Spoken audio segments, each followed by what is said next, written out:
Hello bandits, we're taking a trip deep into Uberschreik today as we look into the FatShark Warhammer adventure Vermintide. Set in the deeply rich and detailed Warhammer universe, Vermintide is pretty much Left 4 Dead 3 apart from you're in ruined cities and wilderness instead of a mall and you're battling against a Skaven army instead of zombies. Similar to Left 4 Dead, you have a band of 4 adventurers running through different missions and fighting against your adversaries. Each has their own sets of weapons, one ranged and one close quarters, and different nuances to gameplay which adds a little difference here and there.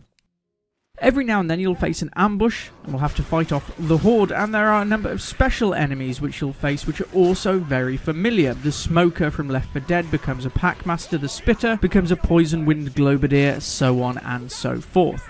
There is a story which runs through the title, and it's not awful by any means, but like a certain zombie arcade shooter which may have been mentioned before, you don't have to take these in order, you can chop and change your character every time you're at the inn.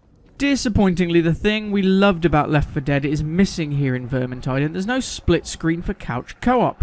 It does of course come with 4-player online cooperative play, and you will need to work together if you're to defeat the Skaven and save the day.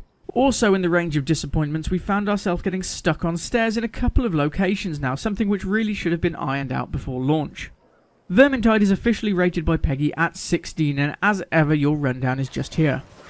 Online and violence both get 9. Online is not only present in the game, but if you want to get the full experience from the title, online voice communication is definitely required.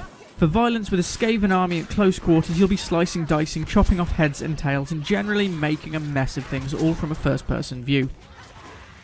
Language 6. There have been a few moments of salty language in the time we've spent in-game. It's not prolific, but it's certainly in there. Fear 5. Again, no survival horror, but the swarms of Skaven and larger enemies can be a little nerve-wracking at times. Drugs get 3. Nothing we see in our world, however, potions, tonics and bruiser abound in the ruined city. Gambling, sex, discrimination all get 0 here, having no part in Vermintide whatsoever. So as usual, being big Warhammer fans ourselves, it's certainly one we've been looking forward to, but does it give blood for the blood god? Graphics 7. Not bad looking at all, and you can forgive a few graphical glitches here and there. It could do with a little polish though. Story 5. Certainly there is a story here, it's not a bad story, but again comparable to Left 4 Dead, the story can be played or totally ignored, and you can run through the levels you choose without strict progression. Sound 8. The sound we found is actually pretty nice here, the in-game effects are good, and the score works well to build immersion. Replayability 7. There are plenty of missions to go through, items to collect and unlock, and of course the 5 different characters you can play as during your time in-game. The online mode with friends is especially welcome here, but again, we miss split screen. Satisfaction 7.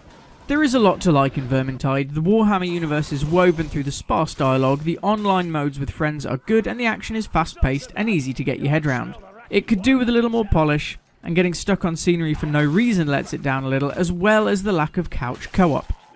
If you're looking for an in-depth RPG, it might not be for you, but if you're a fan of the Left 4 Dead games and Warhammer, it might just be right up your street.